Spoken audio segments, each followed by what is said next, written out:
So let's talk a little bit about Nile Rodgers. Okay. And yeah, I mean, he's amazing in this. He was recording Madonna's "Like a Virgin" at the same time as recording this score, which you can totally hear. I mean, it Right. sounds a lot like a But that Virgin. Lady Luck was supposed to be Madonna. Right. So let's talk about just working with Nile and how that all came together. Well, Niall got hired before I got hired, essentially, or before I knew there was a movie. So some friend of mine on the street said, "Hey, congratulations, you have a movie." And I went like, "What are you talking about?" And he goes, I heard Nile Rodgers got hired to be the composer." And then I had to call the producer and say, "Do we have a movie?" He said, "Yeah, because I heard Nile Rodgers got hired." You go, "Yeah." I go, "Well, why didn't somebody tell me?" Because I thought I should hire the composer. But apparently that's not how it Well, works. you're not the filmmaker; you're the director. So Exactly. stay in line. So I had a little bit of a resentment. Who would you have hired to compose, or what sound were you hearing when you were sort of initially scripting this?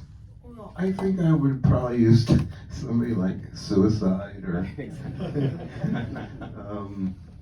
Chopin Ray. You know, it would have been it would have been as disco-y as I thought. But that's one of the things I've gotten to like more and more about it is how light and kind of what's that composer's name? Fellini. Nino Rota. Nino Rota. Yeah. To me, it's like a Nino Rota take. It's kind of lighter. And it has its own very singular sound. It's iconic. Yeah. But it was Niall's first soundtrack, so the problem was he was so busy. He was such a popular producer.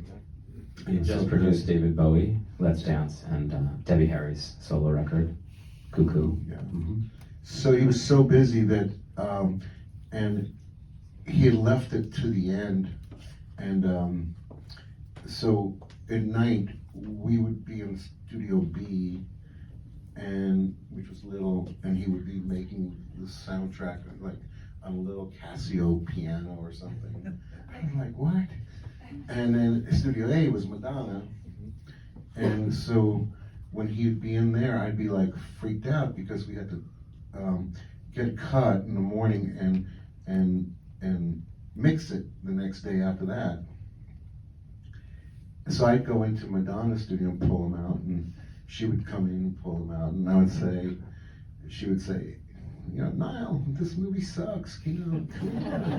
And I would go, "Niall, she's a loser, she's never gonna make it, what are you kidding me? Come on." So I was wrong. She was right.